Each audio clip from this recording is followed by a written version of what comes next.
श्री स्वामी समर्थ. जय जय स्वामी समर्थ. 3 दिवसीय स्वामी कवच सेवा. आजच्या कलियुगमध्ये काय होतं की प्रत्येक दिवस आपल्या बरोबर काही ना काही घडतंय. आपल्या नाही म्हणजे या जगामध्ये मनुष्य घरातून बाहेर निघतो तर तेव्हा आपल्या धडकना वाढतात. व्यवस्थित संध्याकाळी घरी येऊन जा, हे स्वामी राया हे बाहेर गेले, ह्यांना व्यवस्थित आणा. आपल्या मनामध्ये हा प्रश्न असतो आणि भीती वाढलेली आहे, कारण की हा कलियुगचा हा कालच असा आला. अशा परिस्थितीमध्ये आपलं जे जीवन आहे ना कुठे धडकना वाढलेल्या असतात, कारण की आजच्या काळामध्ये कोणीच गॅरंटी देऊ नाही शकत. पलपलमध्ये भीती वाटते की आता काय होत आहे. त्या परिस्थितीत आपल्या कुटुंबाकरता आपण स्वामींचं हे अदृश्य संरक्षक कवच तयार करू शकतो. 3 दिवसीय उपासना करा. श्री स्वामी समर्थ कवच ही उपासना करा आणि आपल्या मनामध्ये जी भीती आहे त्या भीतीला दूर करा आणि आपल्या लोकांबरोबर, आपल्या परिवार बरोबर, आपल्या माणसांवरती एक सुरक्षा कवच तयार करा.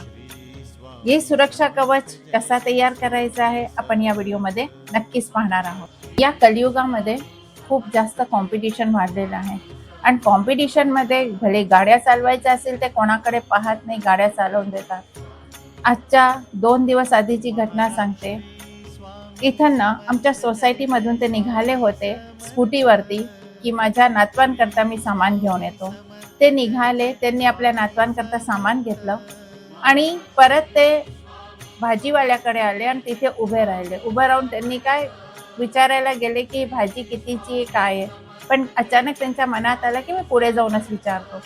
ते खाली उतरले आणि ते पुढे गेलेच असतील. भाजीवाल्याला म्हणा, अरे भाजी एवढ्यात काय झालं, पाठीमागून एक ट्रॅक्टर आला आणि त्यांची ती गाडी उडवून गेला.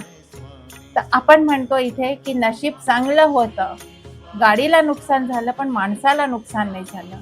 तर ही भीती आज प्रत्येकाच्या मनात आहे, कारण की या कलियुगामध्ये ईर्ष्या, मत्सर, द्वेष, नकारात्मक ऊर्जा खूप जास्त वाढलेल्या आहेत.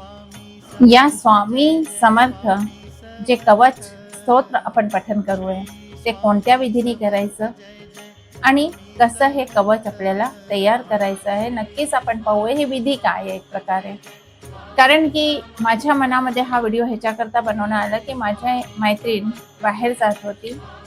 ती गेली आणि जाऊन तिथे आपलं काम करून ते परिवार सहित परत येत होते. अचानक एक मोडवरती ते जेव्हा मुडले तर समोर मी जो ट्रक येत होता त्या पूर्ण गाडीला त्यांनी इतकी जोरदार टक्कर मारली होती, ती गाडी संपूर्णच गेली होती आणि लोक तिथे पळाले त्यांना वाचवाय करता की आता गाडी तर पूर्ण गेली आहे, तर आतले लोक सुद्धा वाचले नसतील. पण आश्चर्याची गोष्ट काय माहितीये, त्याच्यात ना पूर्ण परिवार सुखरूप बाहेर आला आणि त्यांना खरोच सुद्धा आली नव्हती. किती मोठी गोष्ट होती, त्यांना खरोच सुद्धा आली नाही. आणि जेव्हा त्यांना विचारलं की काय झालं होतं तर म्हणे आम्हाला माहित नाही, असं वाटत होतं कोणत्या अदृश्य शक्तीने आम्हाला पकडून ठेवलेलं आहे आणि कारच्या अवतीभोवती एक पांढरा प्रकाश फैललेला आहे. बस ह्याच्या अलावा आम्हाला काहीच माहिती नाहीये की काय झालं, कसं झालं, आम्ही कसे बाहेर आलोय. म्हणून कधी कधी म्हणतो ना आपण, जी देवाची उपासना आहे, कोणतं स्तोत्र आहे ते आपल्या जीवनाला केव्हा कुठे वाचवून जातं, केव्हा आपण कोणतं दान धर्म करून जातो. कारमध्ये बसलोय, कोणत्या आवश्यकता माणसाला आपण 2 रुपये सुद्धा देऊन दिले, 5 रुपये देऊन दिले, ठीक आहे तू जेवून घे, या त्याला जेव घालून दिलं. तर अशा काही ज्या सेवा आहे, जी निशुल्क सेवा आहे, निस्वार्थ सेवा आहे, जेव्हा आपण करतो तर ती नक्कीच कुठे ना कुठे आपल्याला वाचवून जाते. आता 3 दिवसीय स्वामी सेवा कवच आपल्याला कसं करायचं आहे. सकाळी लवकर उठायचं आहे. देवासमोर आपली देवघरात आपली जी पूजा आहे ती पूजा पूर्ण करायची आहे. गणपती अथर्वशीर्ष म्हणायचं आहे. कुलदेवीचं जे आपलं स्तोत्र आहे ते म्हणायचं आहे आणि उदबत्ती लावायची आहे. उदबत्ती खाली एक छोटीशी आपली ताटली ठेवून द्या, कारण की हे आपण एक विभूती तयार करणार आहोत. तर तिथे एक ताटली ठेवून द्या, त्याच्यामध्येच उदबत्त्या आपल्याला लावायचं आहे. आपल्याला आता संकल्प घेऊन ही 3 दिवसीय स्वामी कवच सेवा सुरू करायची आहे. म्हणून आपल्याला काय करायचं आहे, हातामध्ये उजव्या हातामध्ये थोडं पाणी घ्यायचं आहे, हळद कुंकू अक्षदा घ्यायचं आहे आणि म्हणायचं आहे हे स्वामी महाराज, माझ्या कुटुंबावर येणारे अघटित संकट, अपघात आणि वाईट नजरेपासून रक्षण करण्यासाठी मी 3 दिवसीय कवच सेवा करत आहे, ती स्वीकारा आणि आम्हाला अभय द्या.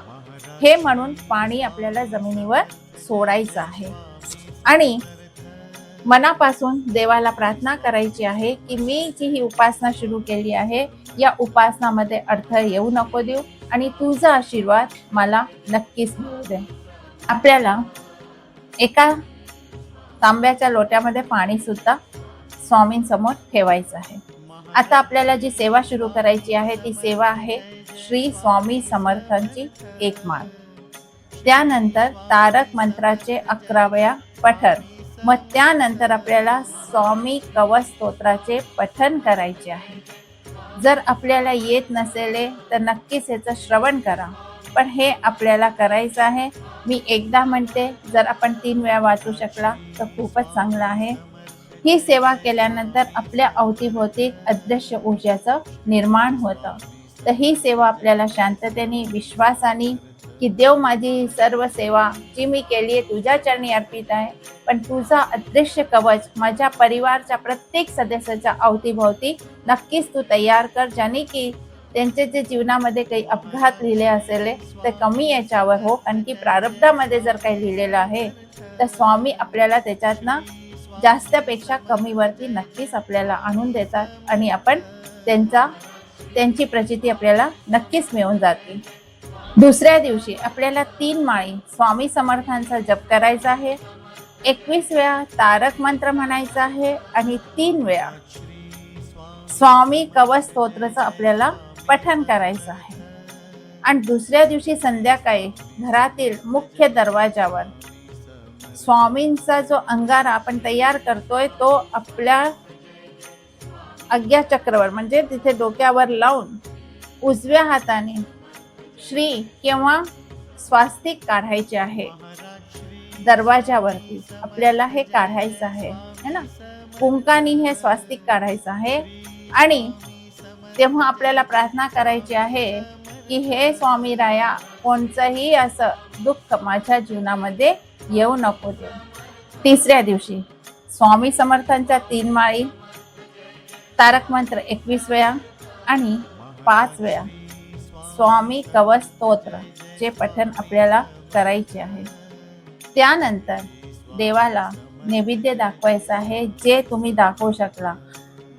सुकामेवा किंवा खडी साखर या पुरणाची पोळी, जी पण तुमच्या मनात आहे ते तुम्ही त्याला नैवेद्य दाखवू शकताय. आणि जे आपण तीर्थ तयार केलंय ते घराच्या कोपऱ्यांमध्ये शिंपडायचं आहे. सगळ्यांनी तीर्थ ते प्यायचं आहे आणि स्वामींना प्रार्थना सगळ्या परिवारांनी एकत्र येऊन करायची आहे.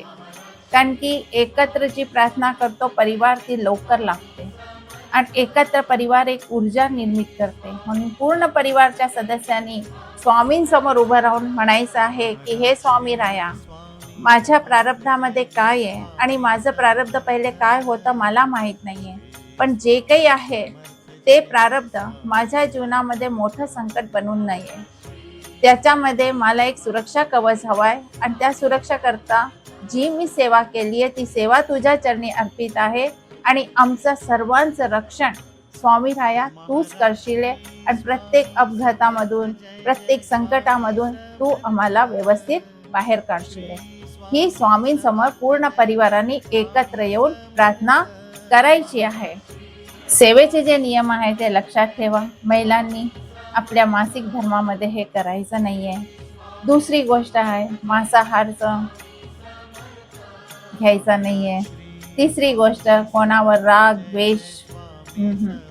चौथी गोष्ट कोणाला वाईट शब्द नाही. 5वी गोष्ट सात्विक आहार. उग्रता मनात आली पाहिजे नाही. एकच वेळ, एकच स्थान, एकच आसन.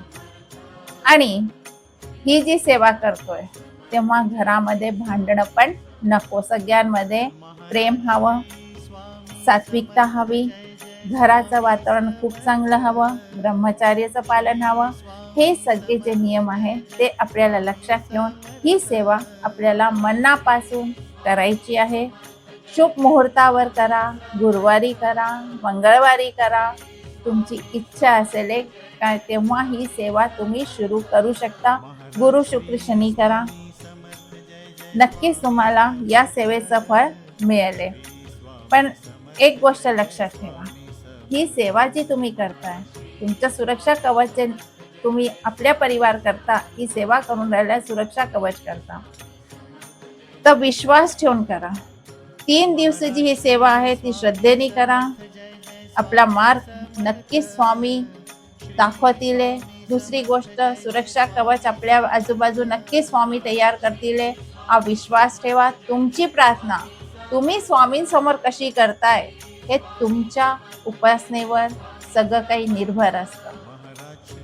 तर आजचा जो व्हिडिओ तो ह्याच्याच करता बनवला गेला. जेव्हा 2-3 घटनाक्रम मी पाहिले तर माझ्या मनात आलं की हा एक सुरक्षा कवच प्रत्येक मनुष्य आपल्या अवतीभोवती नक्कीच तयार करे. श्री स्वामी समर्थ. जर हा व्हिडिओ आवडला असेल तर नक्कीच लाईक, शेअर अँड सबस्क्राईब कर. भेटूया आपल्या नेक्स्ट व्हिडिओमध्ये. आवडला असेल तर कमेंट्समध्ये श्री स्वामी समर्थ लिहायला विसरू नका. एक कमेंट्स तुम्हालाच तुमचं पुण्य मिळतं, कारण की एकदा तुम्ही श्री स्वामी समर्थ लिहिताय. श्री स्वामी समर्थ.